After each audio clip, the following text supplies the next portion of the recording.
Rebonjour à tous. Je vous propose de commencer cette séance de l'après-midi. J'espère que vous avez eu le temps de vous sustenter et de prendre un excellent café. Alors, on a la lourde tâche de ne pas vous tomber dans la pause méridienne et de garder le rythme. Donc, on va essayer d'avoir une table ronde vivante. Donc, d'abord, je voudrais remercier Eurovisioni et la GECOM pour avoir organisé cette conférence.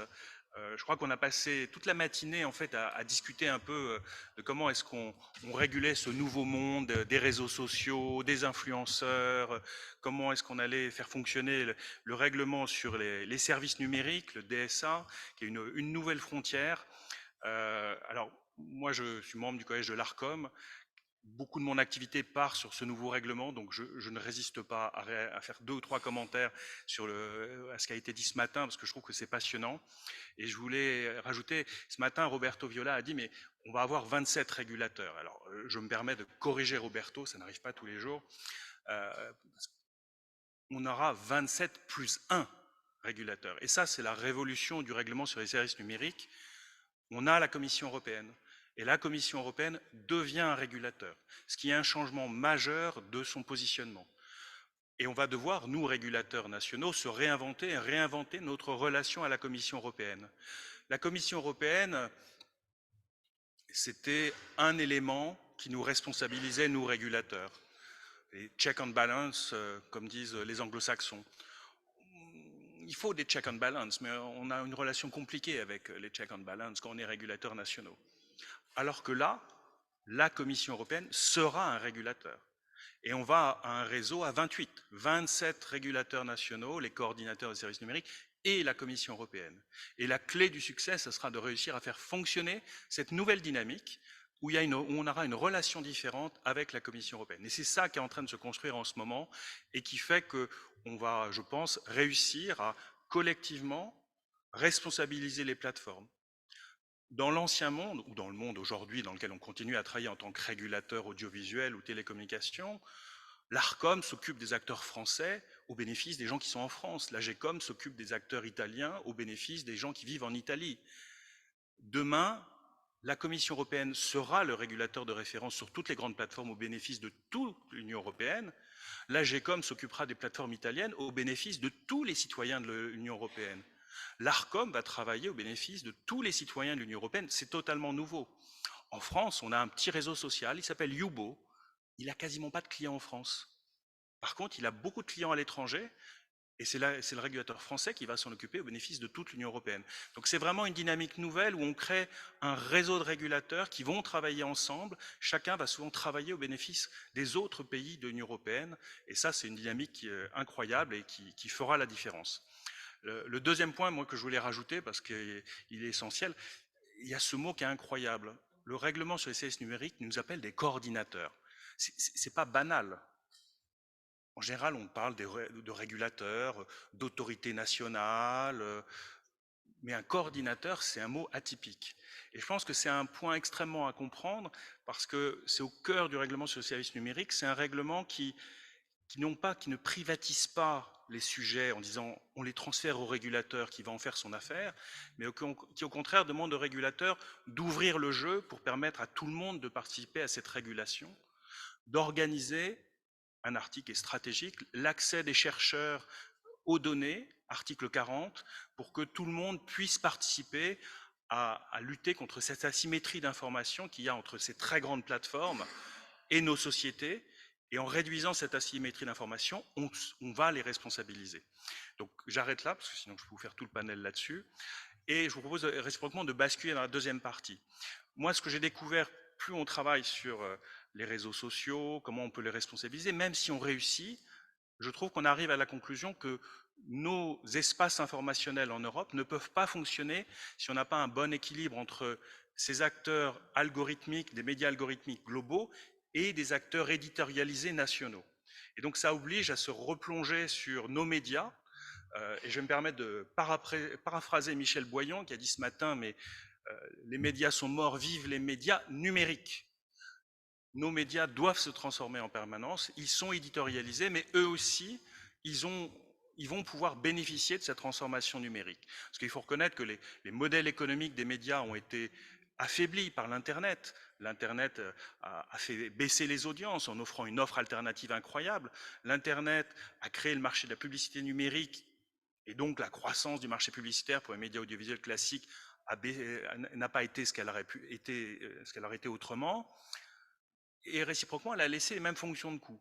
Mais là, aujourd'hui, pour la première fois, avec l'intelligence artificielle, on voit une possibilité pour que les médias utilisent ces nouvelles technologies à leur bénéfice et continuent à se renforcer pour ce qu'ils sont. Et ce qu'ils sont, je trouve que c'est très important, c'est des médias qui sont profondément humains. Et c'est ça qui est atypique, c'est d'arriver à bien voir pourquoi la problématique de l'intelligence artificielle est totalement différente entre les médias algorithmiques et les médias éditorialisés. Dans les médias algorithmiques, je me tourne vers mon voisin qui représente Google, je vais prendre comme victime. Au cœur de toutes ces plateformes, vous avez un algorithme. Et c'est l'algorithme qui prend les décisions. C'est l'algorithme qui décide comment les contenus sont orientés. Au cœur de tout média éditorialisé, il y aura toujours l'humain. Il y aura toujours l'humain qui apportera sa valeur pour trouver l'information, pour caractériser l'information, la valider, pour lui donner un sens. Et l'intelligence artificielle l'aidera éventuellement, mais ne le remplacera pas. Elle lui facilitera le travail, mais elle lui permettra de se concentrer sur les choses qui ont le plus de valeur. Donc moi, je trouve que c'est intéressant cet après-midi d'aborder cette thématique de l'intelligence artificielle, mais premièrement en mettant ça comme un point positif, comme une opportunité pour les médias, même si évidemment, on va le voir dans la table ronde, il y aura un enjeu d'avoir un usage raisonné de l'intelligence artificielle dans les médias algorithmiques. Alors, je vous propose de tout de suite passer la parole. Nous avons 4 intervenants dans ce panel, 2 qui sont présents autour de moi physiquement avec nous, et 2 qui sont à distance et qui nous rejoindront si la technologie le veut bien. Je vous propose de passer la parole tout de suite à Éric Lambert, Éric qui est à ma gauche. Éric Lambert a une longue carrière chez Canal+, donc les médias, il connaît, avec des fonctions en fin de carrière qui étaient des fonctions de directeur des stratégies technologiques. Donc vous voyez qu'on est déjà, la technologie est au cœur des médias dès l'origine. Vous avez été directeur technique pour le lancement d'HBO dans le nord de l'Europe et vous avez participé au lancement du service Starplay au Moyen-Orient. Et vous avez mené une réflexion sur les médias et l'intelligence artificielle. Éric. Moins d'un an, au moment de l'irruption de l'intelligence artificielle générative dans le discours public, il y a moins d'un an que ça a commencé, le patron d'un groupe de presse appelle un ami mathématicien pour lui demander si enfin il pourra se passer de journaliste. Demande tout à fait justifiée, en fait, dans un marché toujours plus difficile pour l'information, tant à cause de la concurrence sur le marché publicitaire, les plateformes, que celle pour le temps d'attention, pour ne pas mentionner dans les changements dans le comportement du public. Notre réponse fut nette. Non, pas dans un avenir prévisible. 1 an plus tard, je serai plus nuancé dans ma réponse. Ça dépend de ce que l'on veut faire. Et en disant cela, je ne pense pas aux évidentes possibilités de faux, de désinformation, etc. Mais...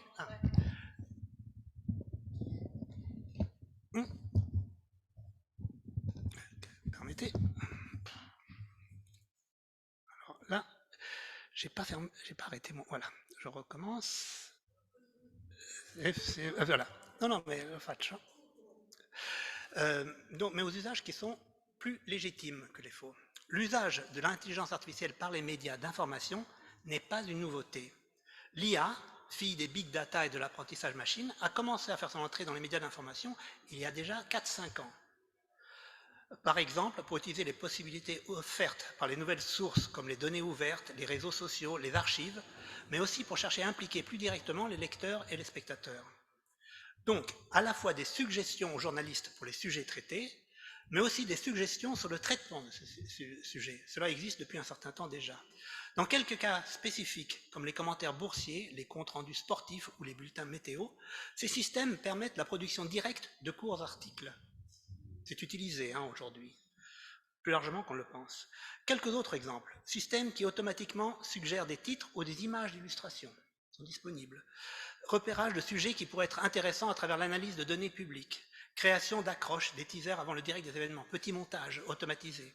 Recherche d'images ou de sujets d'archives liés aux trends, les tendances sur les réseaux comme Google par exemple, ou sur les réseaux sociaux. à travers les éléments à mettre en place pour faire dire qu'on suit. Recherche d'images, textes d'archives liés à des sujets en cours de production en audiovisuel. BBC a fait beaucoup de choses dans ce domaine. Éditeur automatique qui propose un premier brouillon, même audio ou vidéo, pas seulement texte, d'un sujet. Chapitreur et titreur automatique pour la radio afin de pouvoir rapidement produire des clips pour les réseaux sociaux. Ce sont tous là des technologies d'intelligence artificielle qui s'appuient sur des techniques qui existaient il y a 4-5 ans. Donc principalement une collaboration positive entre journalisme et intelligence artificielle qui permettait à Francesco Marconi, qui a fait un livre qui a beaucoup de succès intéressant en 2020, le livre qui s'appelle Newsmaker, Artificial Intelligence and the Future of Journalism, de dire l'art de raconter des histoires est le tissu même du journalisme. C'est ce qui nous permet de nous connecter et de nous rattacher au contenu. L'intelligence artificielle ne remplacera pas le journalisme. Les journalistes auront toujours besoin d'assembler les pièces du puzzle, de construire le récit à travers lequel nous comprenons l'expérience humaine. C'est la richesse du métier de journaliste. Aucun algorithme ne remplacera jamais le jugement journalistique du journaliste. Nous l'avons entendu il y a quelques minutes. Depuis, l'intelligence artificielle générative est arrivée et fait des progrès constants. Elle est devenue multimodale et traite aussi bien le texte que l'image ou le son en temps réel. Sa maîtrise des différents langages, parlés, graphiques, audio, vidéo, et des représentations a soudain accéléré toutes les transformations en cours et introduit de nouveaux défis. Cela change la donne. Des tâches comme la création de résumés, la réécriture dans des styles adaptés à différents médias, écrits, radio, télévision, mais aussi réseaux sociaux, omettre un article en rap, musique incluse, expériences faites qui existent, qui ont été mises en production, où différents publics peuvent être automatisés. C'est à la fois une optimisation de procédures qui existent ou se mettent en place, mais aussi la possibilité de créer de nouvelles organisations d'information, les agrégateurs en général, dont la seule tâche est d'adapter une information préexistante à de multiples formes de diffusion et de la personnaliser pour le consommateur et de recueillir la publicité, bien évidemment. Donc, une autre contrainte. Ce qui se pouvait faire avec l'intelligence artificielle de première génération devint plus simple.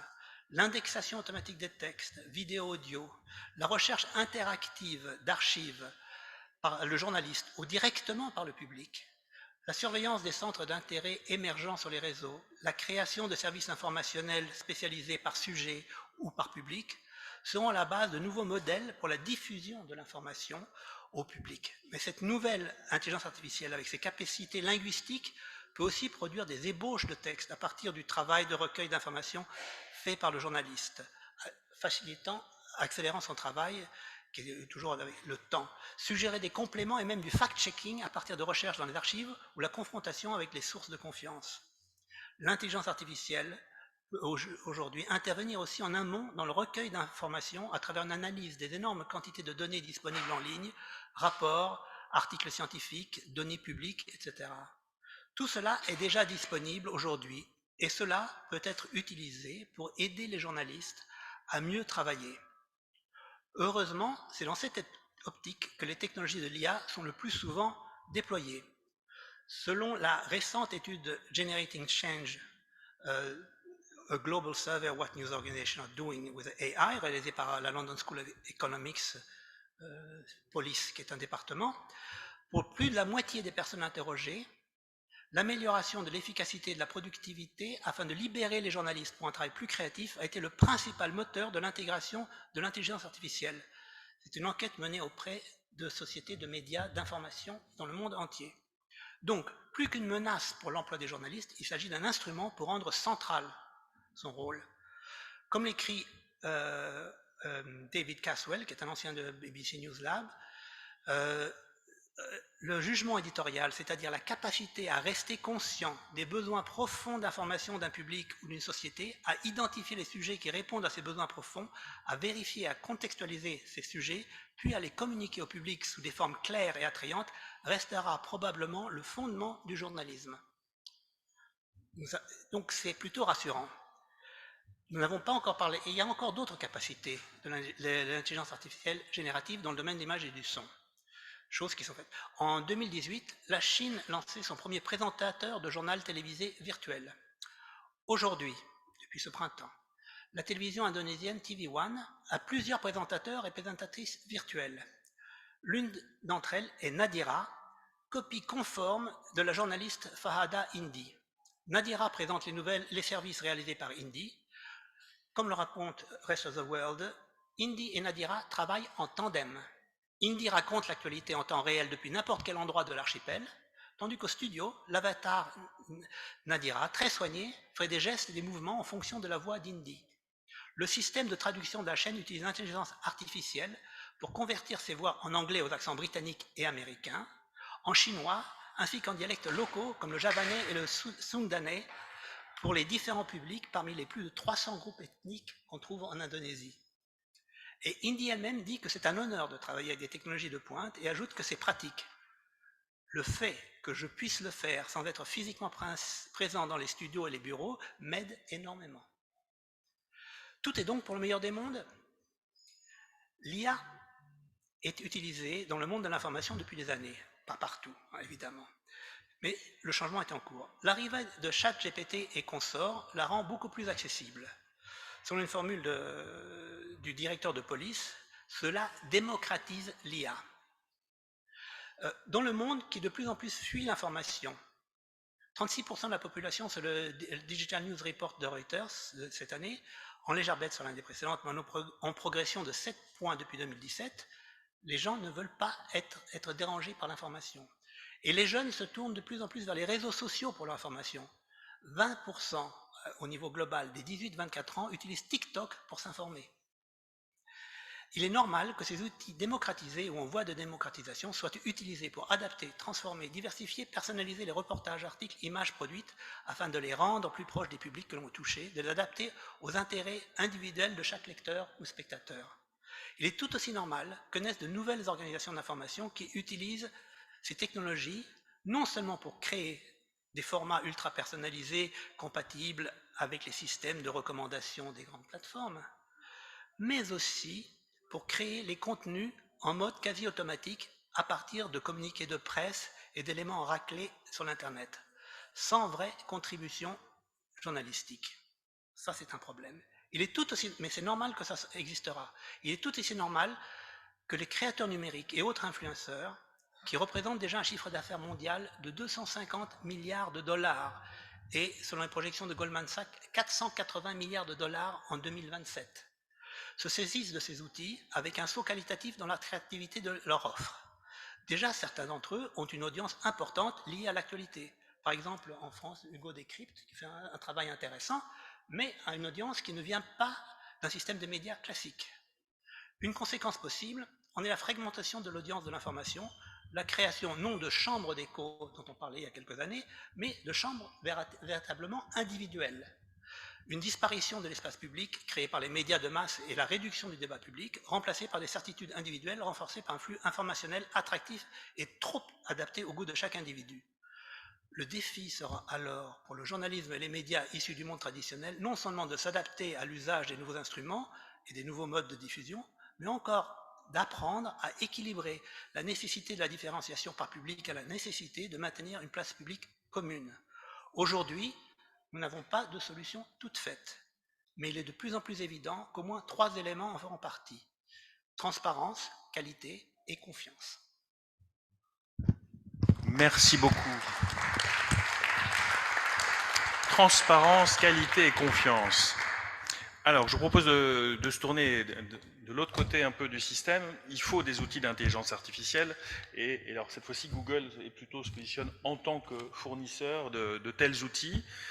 Et appliqué aux médias, évidemment, il y a cet enjeu de transparence, de confiance. La confiance, c'est le ciment de l'espace informationnel. Donc, ça pose des questions, évidemment, sur qu'est-ce qu'on attend de ces outils. Est-ce que vous pouvez nous aider, nous éclairer un peu là-dessus? Et donc, je vous présente notre deuxième intervenant, Andrea, pardon. Oui, pardon, je suis perdu dans ma liste. Andrea Stadi, Regulatory Affairs for South Europe and Academics Outreach Europe, Google. Mais vous êtes basé en Italie. Donc, je vous laisse choisir la langue. Merci Benoît, merci Eurovision et Agicom pour avoir organisé cette belle journée de réflexion et d'échange. My short contribution will focus on the opportunities and especially on the challenges of using generative AI in the audiovisual sector and in the information society at large. In recent months, as all we know, the sudden global spread of generative AI has been a big change for many industries. Probably the best is yet to come.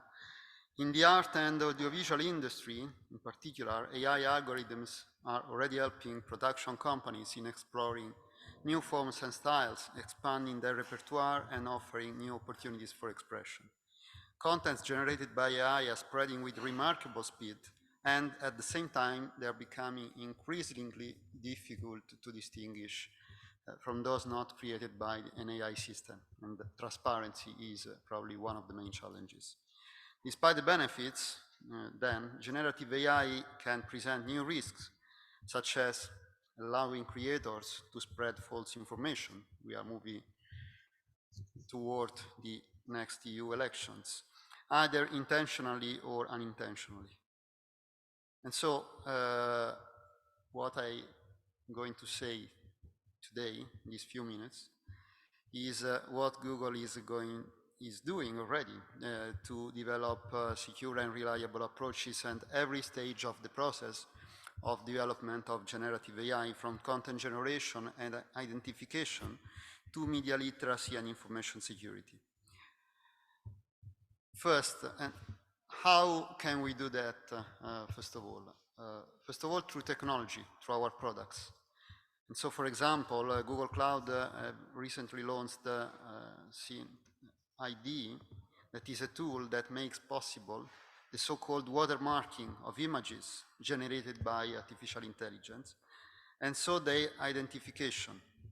So, to provide an answer to the problem of transparency, yes.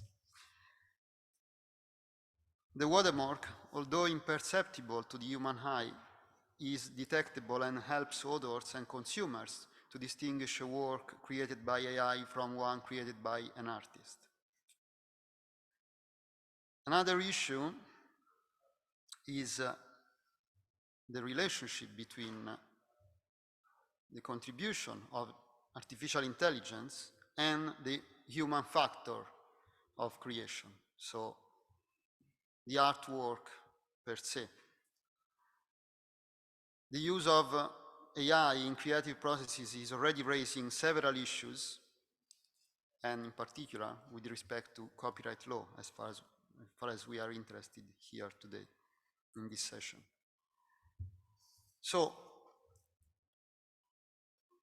what seems to emerge regarding the relationship between the contribution of AI and the artwork, the flash of genius of the artist, the creator, is that it's necessary to take into account that the instructions given to an AI in order to generate content might have created value, a value that has to be identified and quantified. Only by understanding what the human contribution behind the work created by generative AI is and how relevant it is, will be possible to define whether and how the work should be protected by copyright as human creativity. We are all still waiting for a clear regulation about that, but what's happening, what's going on at the moment, both in case law and academia, seems to be a case-by-case approach, according to which in circumstances where the human effort is minimal, it will be difficult to argue the relevance of the human creative factor, and so we see case law denying that. This would qualify as a case that couldn't enjoy the legal protection of intellectual property. Instead, if the human effort behind the AI work was lengthy and relevant to create the final work, the work could fall under copyright protection. So what are we doing as Google, as YouTube, in this case in particular?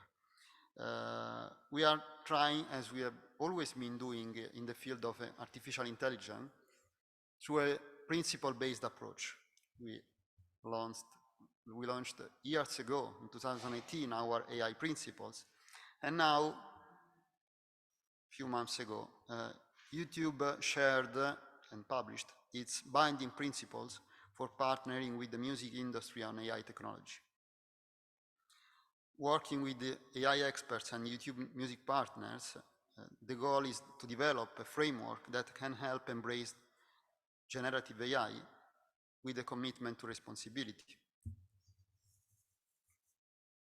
So how? In a nutshell, when considering the interconnection between generative AI and musical creativity, we embrace AI responsibly together with the music partners, and it's a precondition to work with them. AI is ushering a new age of creative expression, but it must include appropriate protections and unlock opportunities for music partners who decide to participate.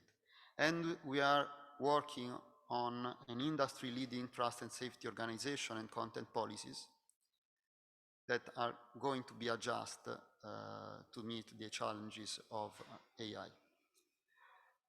So finally, what about the relationship between generative AI and the information society at large?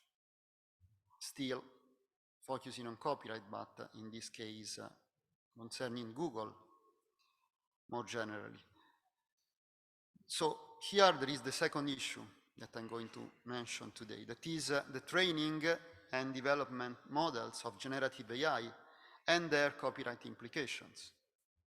Given the large amount of data, Roberto Viola earlier today mentioned how generative AI works, needed to train the generative AI systems, requiring user licenses for each dataset could potentially reduce innovation and be impracticable in fact. So the debate is still open. The countries are already taking different paths, from more flexible ones, such as United States or Singapore, to more rigid frameworks, such as our European one. But, I mean, a lot of things are happening. Just mentioning the last few days, today the executive order by President Biden, and earlier the agreement of the G7 leads on a set of principles to inform the activity of G7 on artificial intelligence, along with the advisory body just appointed by the United Nations. So there is a wide awareness about the risk and the challenges to undertake. So there are different kind of approach. We know, for example, in Australia, in order to establish copyright infringement, it must be shown that the copied work reproduces a substantial part of a particular copyrighted work. What's our initial contribution as Google? And I'm concluding mentioning this. Regarding the algorithmic training, Google has just announced the launch of Google Extended. That is a new tool that web publishers can use to understand and manage whether their sites help improve BART and Vertex AI generative APIs, including future generations of models that power those products. Google Extended aims to provide a technical solution to those publishers that would like to opt out of algorithmic training. As AI applications expand, web publishers will face the increasingly complexity of managing the different uses at scale, and that's why we are committed to engaging with the web and AI communities to explore additional machine-readable approaches to choice and control for web publishers. And we look forward to sharing more soon. The common goal, in conclusion, the common goal for everyone, I think, regulators, artists, production companies, media, and technology developers, must be to have healthy and innovative ecosystems where the right incentives to exploit the opportunities offered by the latest technologies are provided, while at the same time ensuring that content creators can control the rights to use their works. Thank you. Merci beaucoup.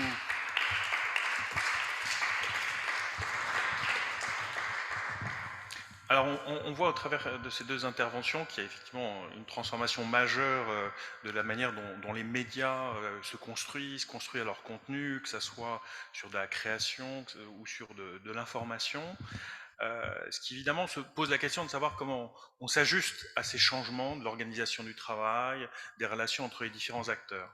Alors, pour nous éclairer sur ce sujet, nous avons avec nous en ligne, j'espère que la technologie ne va pas nous trahir, Tim Dawson. Tim Dawson est secrétaire général adjoint de la Fédération internationale des journalistes et il a des idées sur le sujet et notamment sur comment on a des leçons peut-être à tirer de ce qui s'est passé aux États-Unis, de la négociation qui a eu lieu avec la guilde des écrivains et qui a conclu une négociation importante il y a quelques semaines. Tim, est-ce que vous êtes avec nous? Oui. The floor is yours.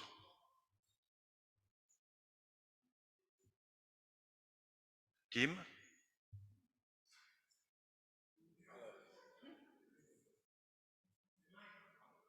Ah. Hello. Can you hear us?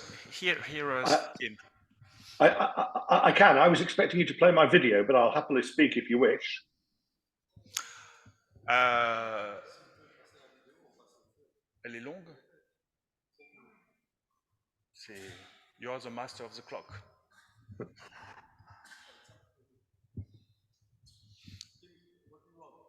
Tim, what do you want? Do you want your video? I have no clue what is it. You want to show a video? I don't know. That's what I was asked to do, and so that's what I provided. If you'd like me to make the points that I was going to make in that video live, I'm happy to do that also. I guess that would be more lively if we can have you. Okay, I'll do my best. Thank you very much. The floor is yours. Thank you. Clearly, AI throws up enormous challenges for all media, entertainment media, news media. We've heard some of those points discussed earlier. And I've thought long and hard about how we can respond in a way that might achieve safeguards and protections in the reasonably short term. And I think that the single most inspiring example of how this has been dealt with is by the Writers Guild of America. They had issues with the way in which television studios and film studios were suggesting that they were going to use artificial intelligence in all sorts of capacities in the making of programs. And so they went to their employers with a series of demands, which formed the basis for a negotiation. When they couldn't agree, the writers went on strike. People remember that. Some elements of the dispute with other unions are still ongoing, but it was quite a high-profile dispute because it involved films and television franchises that people were familiar with, and some support from A-list celebrities, which as a trade union official is always a very welcome thing to see. But the really important thing is the agreement that concluded the dispute between the Writers Guild and the studios. And it set out some principles that I think are informative for all of those of us who are trying to grapple with this, at least in the perspective of copyright owners and employees. So they agreed that it would be perfectly acceptable for AI to be used in the production of television scripts and screen narratives, but that everything that appeared on screen would have to have a human author. So while a writer might use AI to generate some ideas or to try and simulate some dialogue, ultimately that which is broadcast, that which is played by whatever means, would have to have a human author, and that author would have to be paid. Now, that obviously satisfied the writers from the perspective of safeguarding their livelihoods, but it also overcame one of the problems that was mentioned a moment ago, that of copyright, because in most jurisdictions, it's not possible for a machine to create copyrighted works, but it is possible for a human to do so. And one of the concerns that the studios had was if large parts of their broadcast material was generated through AI, there would be no intellectual property right created, which would give them a means of economically exploiting that in the future. So as it happened, an agreement that was reached by a labour negotiation solved problems for both sides. And among the many important lessons I think that arise from this is how we can approach the problems that AI throws up. Now, I'm, very encouraged that there are developments in the legislative sphere. I personally think that there should be some kind of supranational body, a little bit like CERN, to regulate the use of AI throughout the global economy. But all of those kinds of solutions are things that are going to take an awful long time and are going to require very complex negotiations. And all the while that that's happening, the technology itself is moving on at a pace that even those people who are developing it seem often to be quite bewildered by. The advantage of people who feel that their own rights are being jeopardized, saying, I have an issue with that, I'd like to negotiate about it with whoever is placing their rights in jeopardy, is that it provides a very quick and determinate solution. I think the whole process of the US Writers Guild dispute was maybe 3 or 4 months in total. Compare that to the length of time that a piece of EU legislation might take from being a bright idea in somebody's head to actually taking effect in member states. So I think that there is great use, great value in civic society players taking their own issues up where they see them and trying to find negotiated solutions.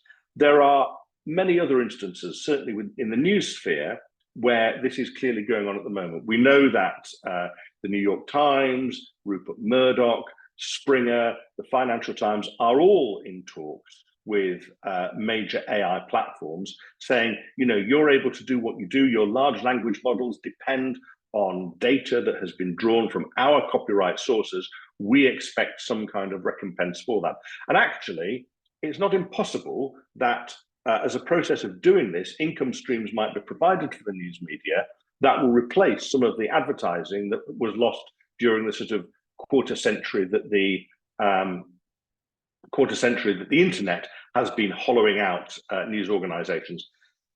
Now, just to be clear, I'm not in any sense blasé about all the risks to the future of truth, and I think they are ones to which we do need to really address ourselves. I think some of the, people look at videos that have been made with AI that appear to show buildings blowing up that we know fully well have not blown up, or people performing acts that we think it very unlikely that they will have performed.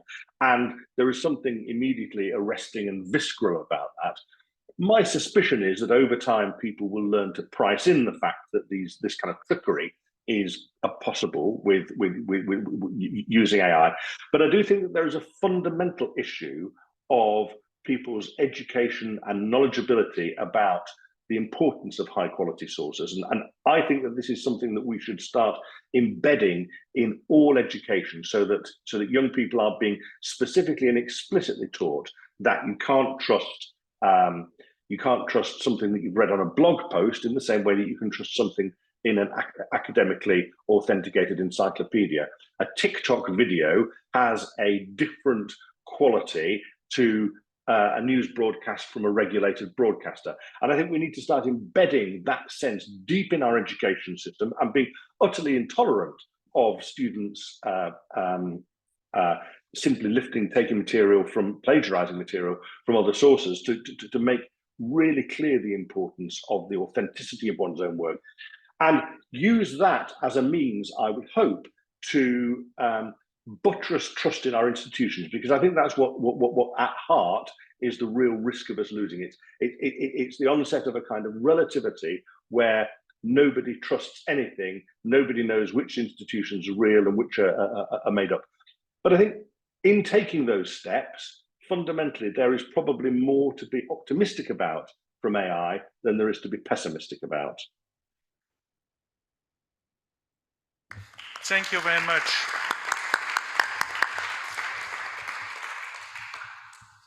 I cannot agree more with the conclusion on the fact that we have to invest in education, in renewing the offer of media on information literacy, to get everybody ready to the future where we are going, and where everybody needs to understand where the information is coming from, what trust can be put on that information depending on the source, and that's a key element.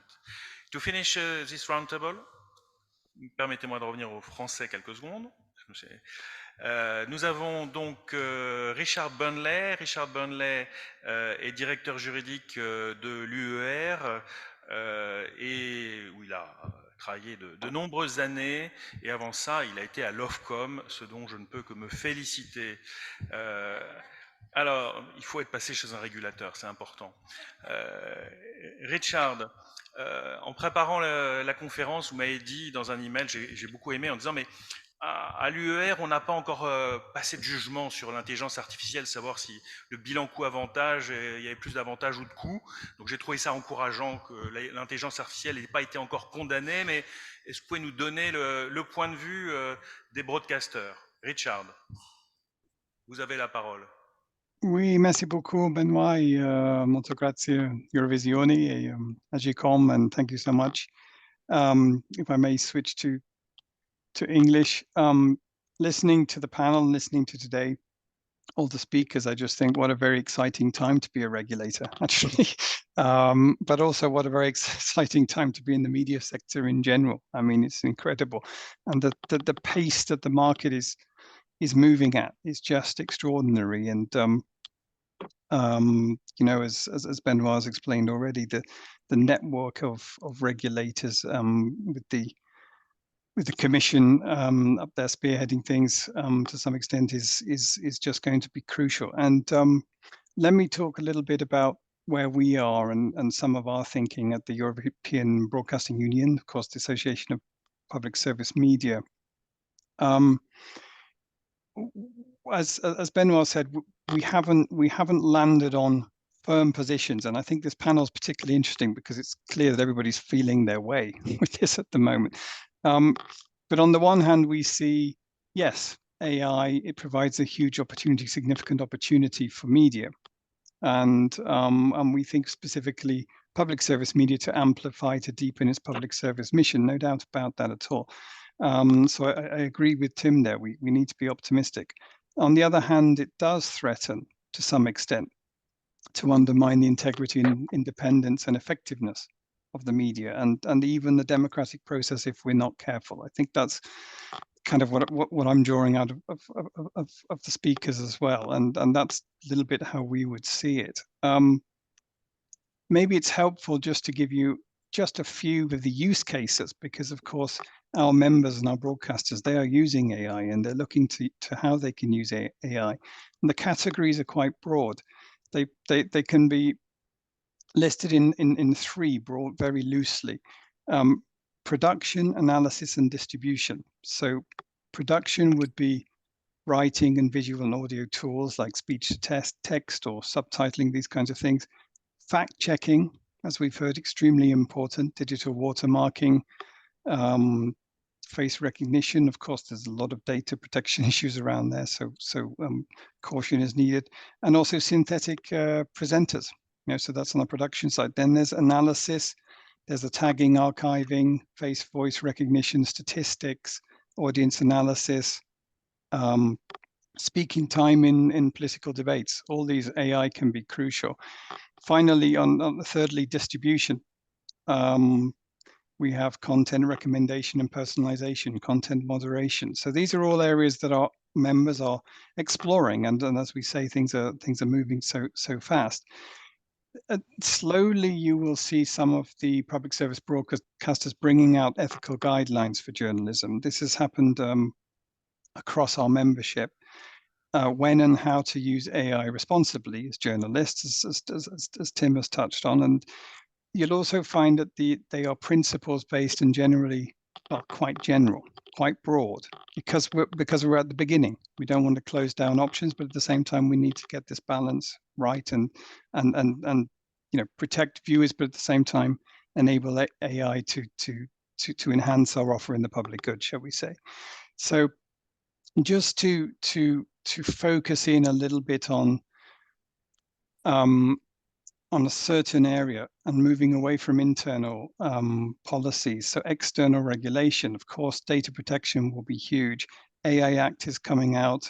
The EU is still in motion, and there'll be an AI liabilities directive coming out. All that's moving, so I'm not going to focus too much on it at the moment, and we'll see how much direct impact it has on the broadcasting sector. But I wanted to just focus, if I may, on 3 areas, particularly on the copyright side, and they've already been touched on by some of the speakers. One is our members will ask themselves how to deal with the crawlers, how to deal with the data mining by AI companies, the taking of content data and using it for AI.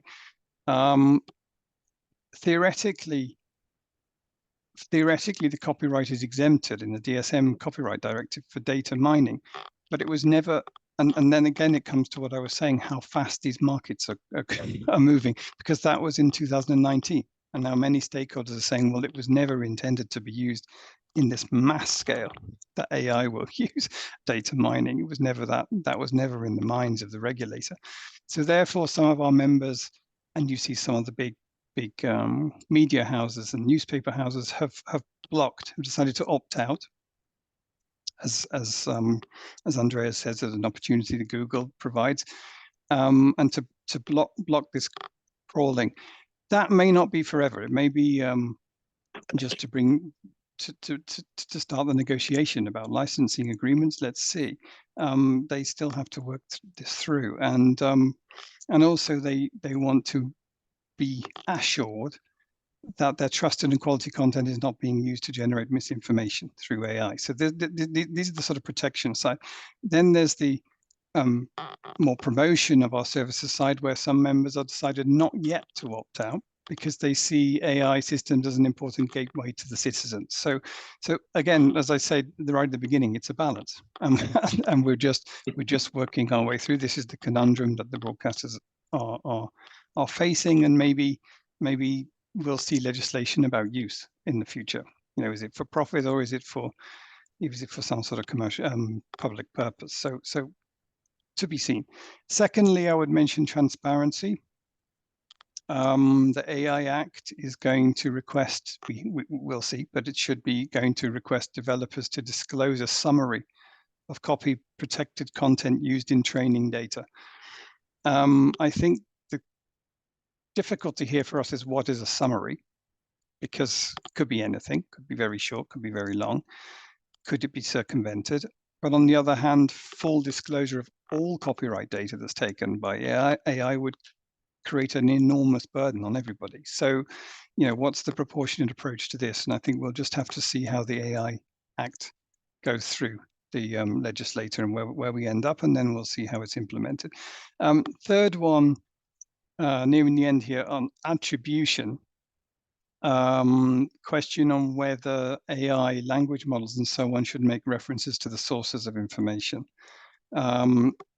You know, on the one hand, of course, again, the balance, on the one hand, we'd be in favor of the AI system saying that it comes from trusted public entity. On the other hand, there's concern that public service media import could get mixed up with other less reliable sources. So you know, that could undermine the entire reputation of public service media. So again, is an AI system able to guarantee proper labeling and protect the integrity of our content? This is the question that we are asking ourselves now and that we're watching very closely. That's just a very rough overview of some of the really strategic, complicated decisions and questions that we are asking ourselves with that AI is bringing to the table. And I'm sure regulators are struggling equally with exactly the same things. So thank you very much.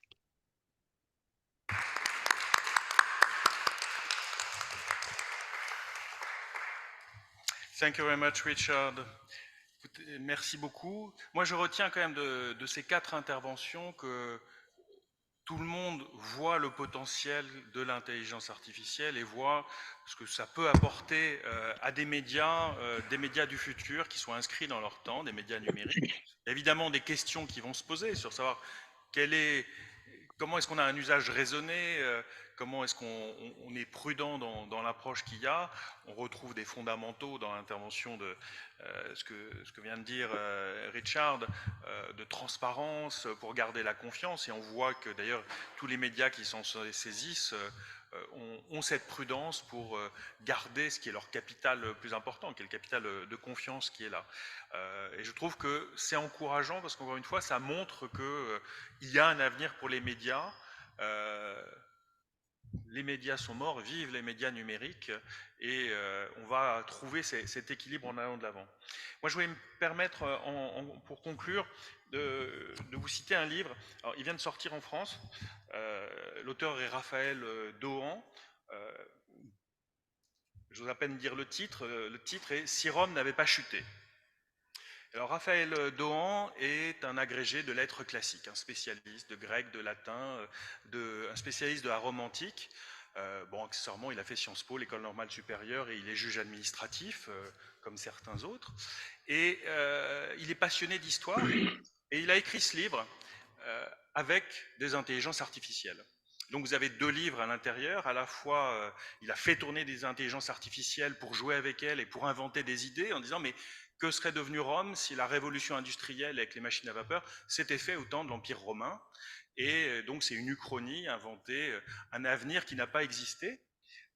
Il a illustré, toutes les illustrations qui sont dans ce livre, et elles sont incroyables, sont faites à base d'intelligence artificielle, par quelqu'un qui a un agrégé de lettres classiques, et donc il ne sait pas dessiner, mais pourtant il fait des illustrations d'un Rome industriel au temps antique, qui est assez incroyable. Et à chaque fois, en fait, vous avez 2 livres, il raconte l'histoire de ce qu'aurait pu être Rome si Rome avait vu la révolution industrielle, et il la discute comme historien derrière, et en discutant l'apport de l'intelligence artificielle. Et je trouve que ça démontre de manière extrêmement positive comment les intelligences artificielles peuvent apporter des choses. Et alors dans la préface, je me permettrai de citer cette phrase qui m'a marqué en la lisant, parce que je trouve qu'elle est importante. Et souvent, ce qui fait remarquer en disant souvent on oppose intelligence artificielle et intelligence humaine, et on a souvent des réflexes dans le registre émotionnel d'inquiétude. Et il écrit ça, ce n'est pas vraiment l'intelligence artificielle qui va remplacer les hommes, ce sont les hommes qui utilisent l'intelligence artificielle qui remplaceront les autres. Et qui est une phrase, je trouve, très forte pour dire qu'effectivement, ces outils existent, et que la question est de comment est-ce qu'on s'en saisit de manière responsable, raisonnée, mais que le rapport est inéluctable et qu'il nous ouvre aussi un futur sur lequel je pense qu'on peut être optimiste. Et sur cette phrase, je voudrais, au nom de l'ARCOM, remercier encore une fois les organisateurs pour avoir organisé cette conférence, et les 4 panélistes pour leur contribution, et conclure cette table ronde et rendre la parole aux organisateurs.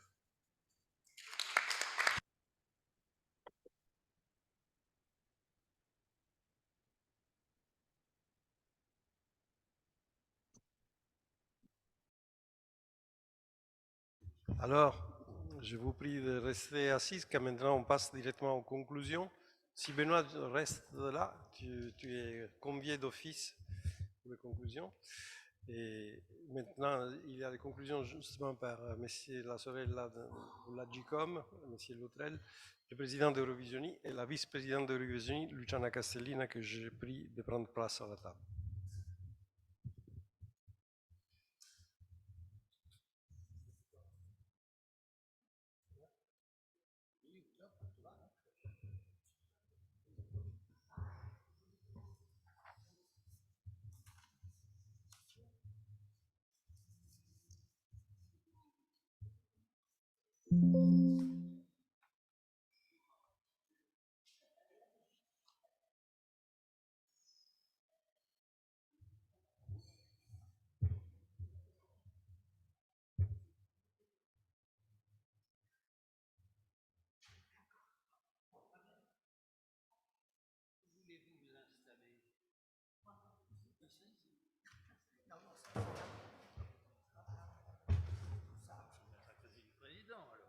S'il veut bien de moi. Oui. Merci. Dites-moi combien c'est.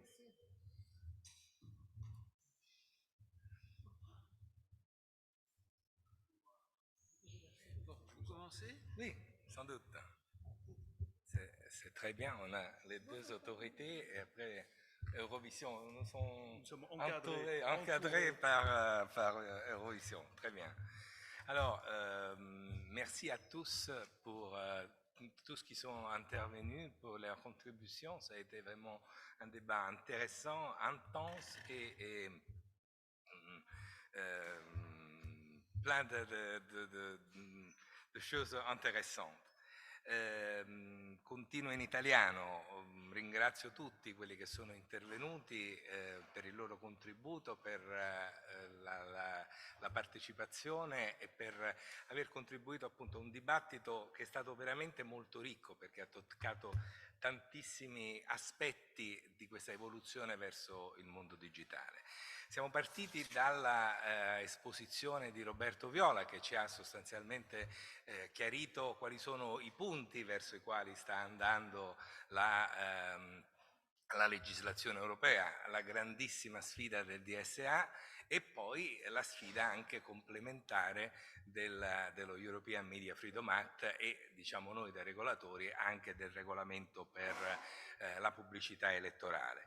Il DSA, come è emerso sostanzialmente dal dibattito, ha un grandissimo tema di fondo, che è quello sostanzialmente di questa responsabilizzazione delle piattaforme. Cioè, hanno detto molti degli interlocutori, il DSA in fondo è un regolamento di natura procedurale, un regolamento orizzontale di natura procedurale che andrà riempito attraverso i contenuti che dovranno essere riempiti attraverso appunto questo risk assessment e questa mitigation of risk che dovrà essere fatta dalle piattaforme sotto la supervisione della Commissione europea da una parte, essenzialmente dalla Commissione europea e poi dai singoli DSC a livello nazionale, non tanto per questo aspetto quanto per gli altri aspetti del DSA. Quindi la chiave, insomma la sfida è proprio tutta in questa regolazione, in questo riempire di contenuti. Ne parlava uno dei... ne parlava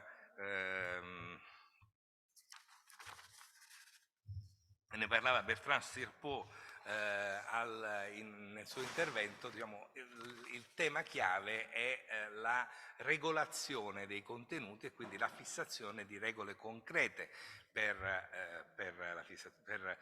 la regolazione di questi contenuti. Tra l'altro, insomma, è importante anche che queste regole siano effettive, è importante che siano flessibili, come ci ha ricordato l'esponente di Simone Gobello, l'esponente di Meta, e tuttavia è importante dal punto di vista dei regolatori che siano efficaci ed effettive e non si fermino sostanzialmente così a una nebulosa di regolazione. Quindi questo è il grande tema. Abbiamo parlato poi dei momenti di sovrapposizione, soprattutto di interesse per i regolatori tradizionali, per i regolatori dell'audiovisivo, del rapporto tra il DSA e la direttiva AVMS. E qui c'è il grande tema del country of origin, che è un po' diciamo il limite maggiore della direttiva SMAV, come la chiamiamo qui in Italia. Qual è questo limite? Diciamo, la direttiva, in principio il country of origin, che è un pilastro di tutta la regolazione europea, che è servito sostanzialmente per farci usare le stesse prese di corrente in Italia, e non sono neanche le stesse, però insomma le stesse prese di corrente in Italia e in Francia e in altri paesi. Però non vale tanto e forse serviva quando, ricordo quando insomma ero ragazzo, qui a Roma si vedeva France 2 e si vedeva France 2, si riusciva a prendere a Roma, e allora aveva senso che in qualche misura valesse il principio del country of origin. Ma a fronte di piattaforme, diciamo, sicuramente mondiali, il fatto che scelgano di essere residenti in uno o nell'altro paese europeo, rivolgendosi poi a singoli mercati, quali sono quelli dei singoli paesi, effettivamente questo principio del country of origin tende ad avere delle difficoltà di applicazione. Ne parlava il professor Cole nel suo intervento. E allora la sfida forse di questa interazione tra AVMS e DSA è proprio nel cercare, attraverso questa risk assessment e questa risk mitigation sotto lo sguardo della Commissione europea, sostanzialmente di creare regole omogenee a livello europeo che si possano applicare a tutto il settore.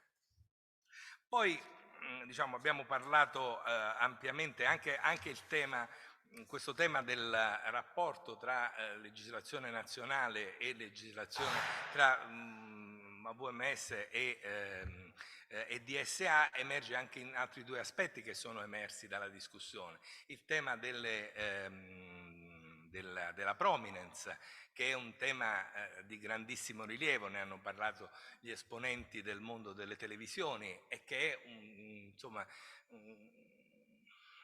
uno snodo fondamentale per diciamo, conservare un equilibrio tra il nuovo mondo e il vecchio mondo, e anche questo evidentemente ha bisogno di regole omogenee a livello europeo. L'altro tema è quello che è stato affrontato nel secondo panel, quello dei vlogger della regolazione degli influencer. Da questo punto di vista sicuramente diciamo, già la legislazione attuale consente ampi margini di regolazione, e sono state da questo punto di vista sicuramente incoraggianti le parole del rappresentante della Commissione europea. In questo ambito di regolazione abbiamo cercato di inserirci noi, come ha molto bene spiegato la professoressa Giomi, attraverso la regolazione di Agcom, che ovviamente raffineremo ulteriormente dopo la consultazione pubblica, ma anche qui inevitabilmente c'è un tema di omogeneità rispetto insomma, in Europa, e su questo tra l'altro ci richiamava anche l'attenzione il dottor Viola, appunto parlando della necessità di regolare questi aspetti. Infine c'è il tema dell'intelligenza artificiale. Ci siamo soffermati soprattutto sulla questione dell'intelligenza artificiale generativa, che è il grande tema diciamo, più attuale e più moderno.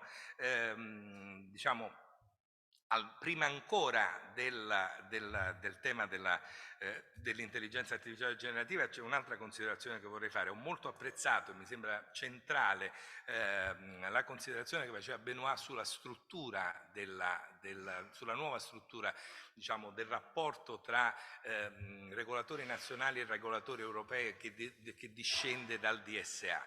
Nel DSA sostanzialmente c'è un nuovo ruolo della Commissione che diventa essa stessa regolatore. Dalla collaborazione tra regolatori nazionali e Commissione uscirà evidentemente una regolazione adeguata.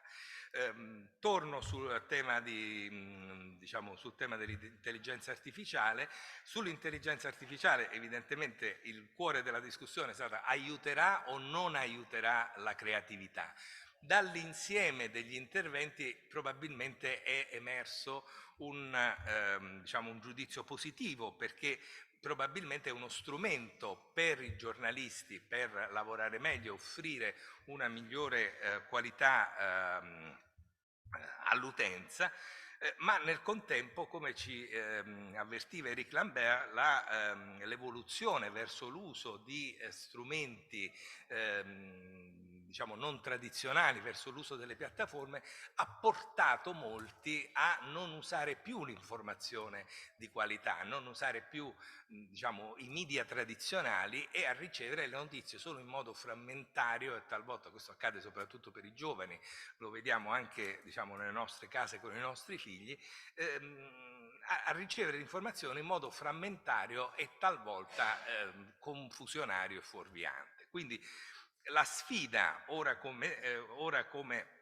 anche in passato, ma ora forse ancor più che in passato, è quella, usando sempre le parole di Eric Lambert, di transparence, qualité e confiance. Questa è la sfida dell'informazione, e mi pare che con queste parole posso concludere il mio intervento. Vi ringrazio molto.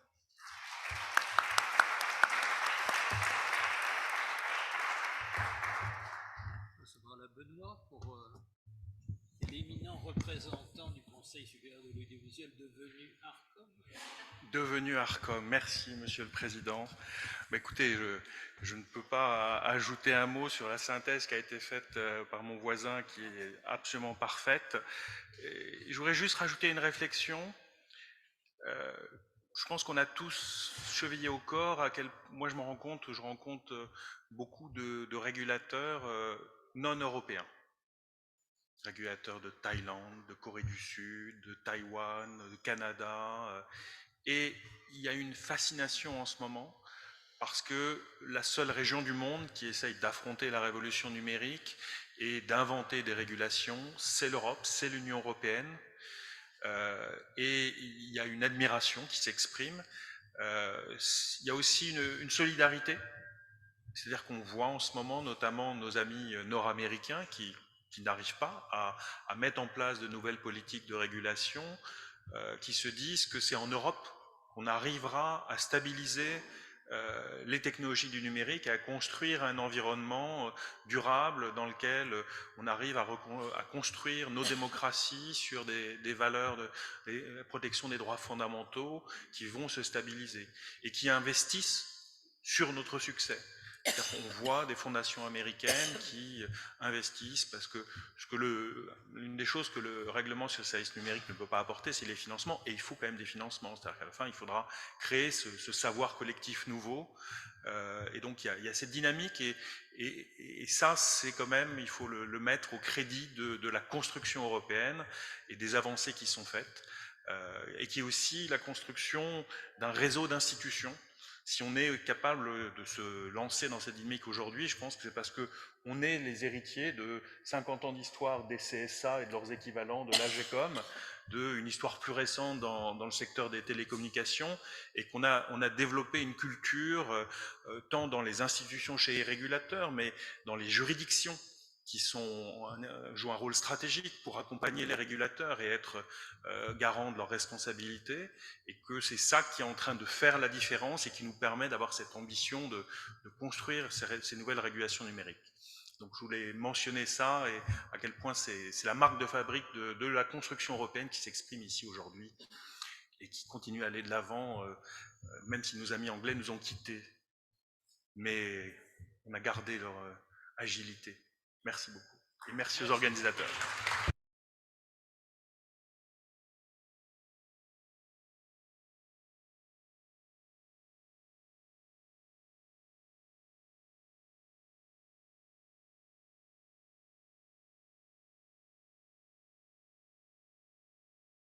De cette organisation.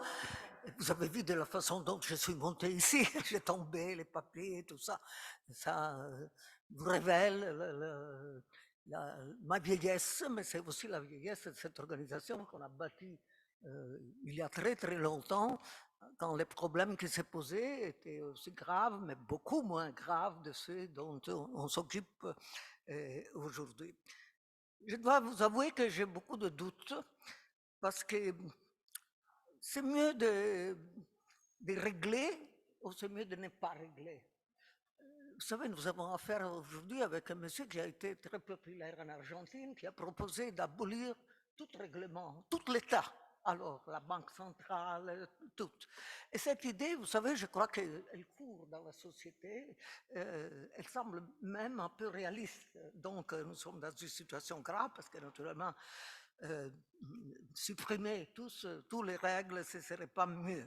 Donc, il faut poser des règles, il faut, comme on dit, une supervision, je ne me rappelle plus comment on le dit en français.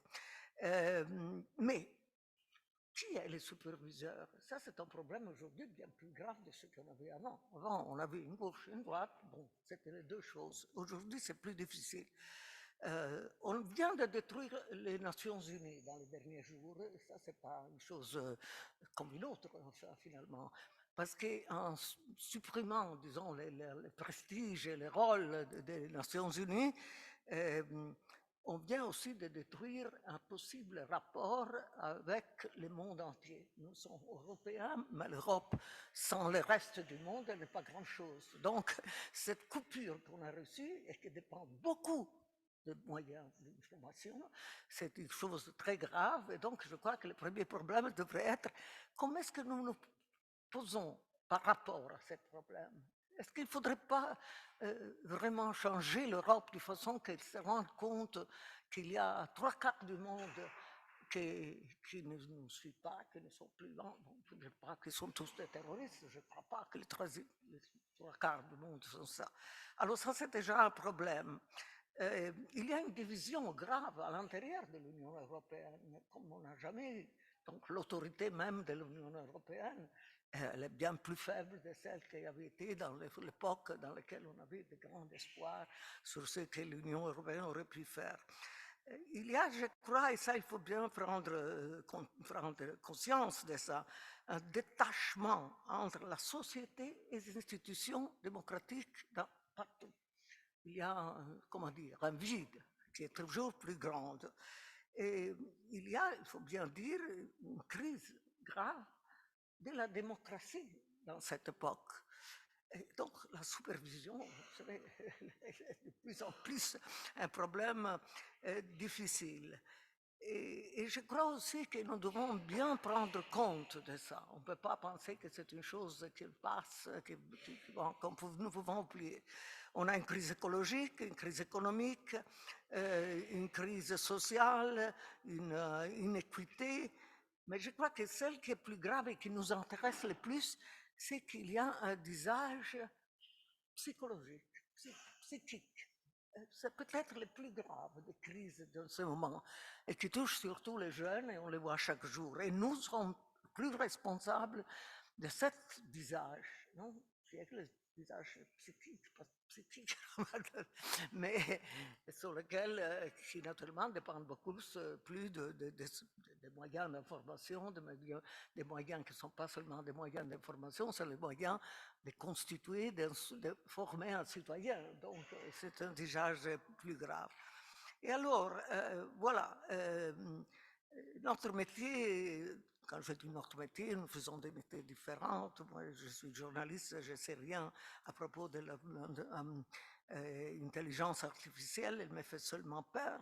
Ma contribution, c'est que j'ai un petit-fils qui est doctorat d'intelligence artificielle à Stockholm, mais même avec lui, on ne s'arrive pas à comprendre, parce qu'il voit seulement les problèmes, l'aspect d'ingénieur. Non, mais il faudrait faire apprendre à tous ceux qui s'occupent de l'intelligence artificielle un peu de philosophie, un tout petit peu au moins, parce qu'on ne sait pas se comprendre. Et alors, naturellement, dans cette situation, elle me fait seulement peur, et je voudrais bien savoir qu'est-ce qu'elle signifie, parce que ce n'est pas que l'intelligence artificielle constitue un autre point de vue. Elle apprend de tout ce qu'on dit dans le monde, et on dit des blagues. Ça peut être un blagueur, l'intelligence artificielle. Donc, ça nous donne une très grande responsabilité. En tout cas, moi, je suis optimiste, même si je vous dis des choses qui semblent très pessimistes, mais je crois qu'il nous faut répondre à des interrogations qui viennent de jeunes, surtout. Où est-ce que nous allons? Où est-ce que va l'humanité? Et tout cela. Ce n'est pas vrai que les jeunes ne s'occupent pas de politique, comme on a généralement dit, étant donné aussi que la moitié des citoyens de nos sociétés ne vont même pas plus à voter.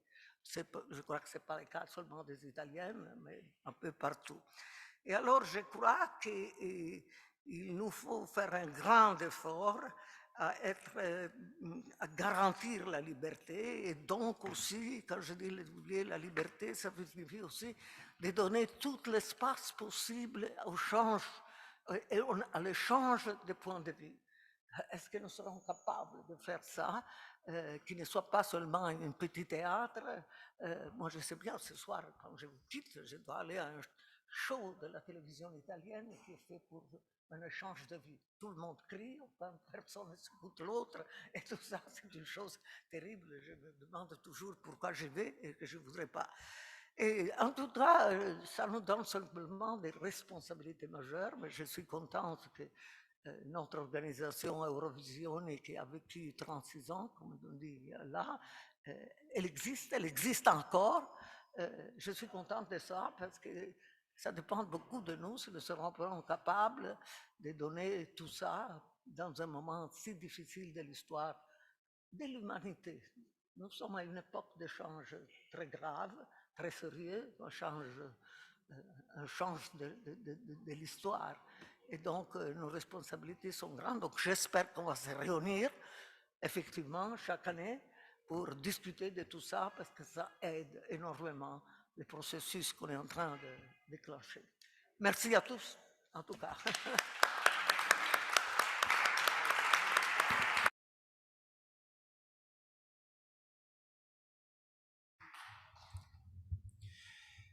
Merci madame, merci comme je l'ai dit tout à l'heure de votre présence, de la fidélité que vous nous témoignez.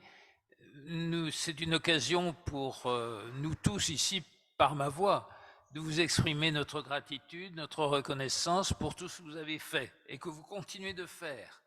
Pour tout ce que vous avez fait pour Eurovisionie, bien sûr, mais tout ce que vous avez fait, tout ce que vous continuez de faire pour le journalisme, tout ce que vous continuez de faire pour l'Europe, et tout ce que vous continuez de faire pour la culture.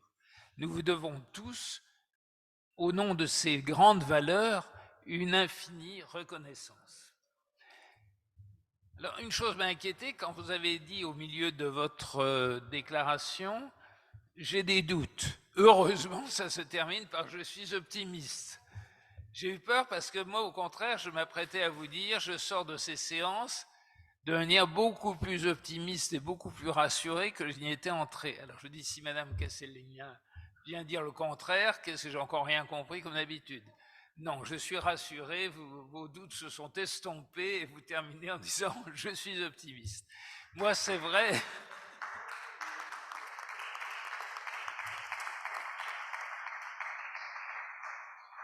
Et c'est vrai que moi, je sors avec beaucoup plus d'optimisme. Alors, c'est une partie de l'optimisme qui tient à ma bêtise, parce qu'il y a des tas de choses auxquelles je ne comprends rien, et je suis peut-être un optimiste béat, et non pas un optimiste méfiant.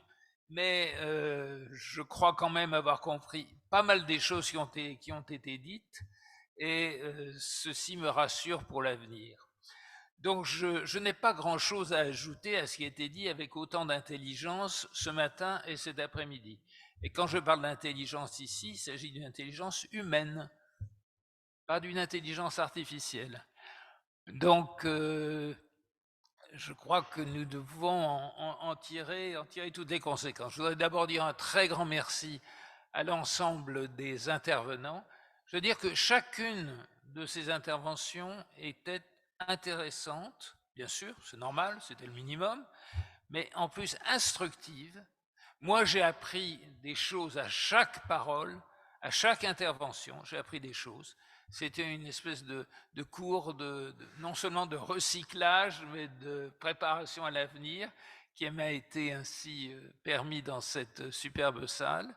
Et on a bien vu d'ailleurs aux réactions des uns et des autres, notamment les réactions pendant nos trop brèves, Monsieur Giacomo, trop brèves interventions, trop coupures, que l'ensemble des participants avaient adhéré à ce qui était dit.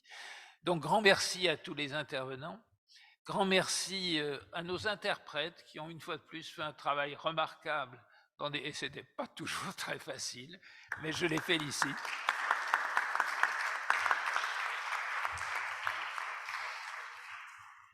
Je remercie encore beaucoup la Villa Médicis, son directeur, pour nous avoir accueillis de la manière dont il l'a fait. Je rappelle que la Villa Médicis, la Eurovisionie est née ici, du temps de Jean-Marie Drault, quand il était directeur de la Villa Médicis.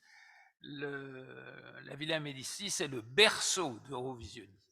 Et donc, c'est quelque chose de très important pour nous de se retrouver régulièrement dans ces lieux. Je remercie bien sûr le président de l'ADGECOM, qui a été, comme d'habitude, extrêmement bienveillant à notre égard, un excellent co-organisateur, et qui nous a, au cours de ces interventions et des questions qu'il a posées, fait venir à notre esprit un certain nombre de certitudes, bien sûr, mais aussi un certain nombre d'interrogations, mais d'interrogations utiles. Je voudrais faire 2 remarques complémentaires. Je supplie les intervenants de ne pas y voir l'ombre de l'esquisse d'un embryon, d'un reproche ou d'une critique. Ce n'est pas du tout le cas. Mais c'est plutôt 2 questions que je me pose. La première, c'est à propos des règles qui ont été rappelées notamment dans le deuxième panel, mais on en a parlé aussi dans le premier et dans le troisième, donc je ne centre pas sur le deuxième panel. Les intervenants nous ont exposé avec beaucoup de clarté et beaucoup de précision les règles européennes aujourd'hui, de plus en plus européennes, qui s'appliquent à notre secteur. Et ils ont tout à fait raison de le faire. Ce que je voudrais simplement rappeler, c'est qu'il y a quelque chose sur quoi on peut compter aussi pour lutter contre les vlogueurs et influenceurs en tout genre, c'est que le maximum de jeunes, et peut-être de moins jeunes, bénéficient de l'éducation aux médias. L'éducation aux médias, elle est notamment destinée à permettre de faire comprendre à des citoyens ou à des futurs citoyens quels sont les risques que peuvent créer les influenceurs, quelles sont les déviations qui peuvent être liées à cela, qu'elles soient commerciales, ce qui serait peut-être pas le pire, mais politique, voire morale. Et donc c'est très important de protéger les esprits contre ce type de choses. On ne fait pas assez dans nos pays, et pardon de dire, c'est pareil en Italie et en France, on ne fait pas assez pour l'éducation aux médias. Alors je sais que c'est difficile, je sais que ça demande des moyens, je sais que, en tout cas pour ceux qui sont en âge scolaire ou universitaire, c'est ajouter une contrainte supplémentaire à des horaires qui sont déjà relativement chargés. Je sais qu'on ne trouvera pas non plus toujours suffisamment de personnes qualifiées pour parler de l'éducation aux médias. Ça ne s'improvise pas. Ça ne s'improvise pas, c'est un métier aussi. Et donc, nous savons quelle est l'ampleur de la tâche dans ce domaine, mais il faut vraiment l'accomplir. L'éducation aux médias sera à terme, la principale garantie contre tous les risques qui ont été exposés devant nous. L'autre chose que je voulais souligner, c'est que, et là aussi, ce n'est pas l'esquisse d'un embryon d'un reproche quelconque, c'est qu'on a beaucoup parlé d'information. Alors, n'étant pas stupide, je comprends très bien que derrière le mot information se cachent beaucoup de choses qui ne sont pas l'information au sens strict du terme, mais que ça va bien au-delà. Mais il ne faut quand même pas oublier que tout ceci se fait au nom de la culture, et pour la défense de la culture, pour la promotion de la diversité culturelle, dans l'intérêt de la culture avec un grand C. Et donc, vraiment, gardons présent à l'esprit que tous les sujets qui ont été évoqués ce matin, on doit les aborder et les traiter en ayant une ambition culturelle à mettre à leur service. Voilà les deux petites remarques que je voulais ajouter à ce qui a été excellemment dit et par le président, et par Benoît, et par Madame Castellina. Mais c'est deux petites choses qui me tiennent à cœur, l'éducation aux médias et ne pas oublier la culture, qui est quand même la finalité de tout cela. C'est des choses qui me tiennent un tout petit peu à cœur. Donc je vous dis encore un très grand merci à chacune et à chacun des participants, un très grand merci à chacune et à chacun des oratrices et orateurs, et merci encore, Monsieur le Président de l'AGECOM, de nous avoir accueillis et permis de travailler dans les conditions idéales que nous avons connues, et encore une fois en apprenant beaucoup de choses.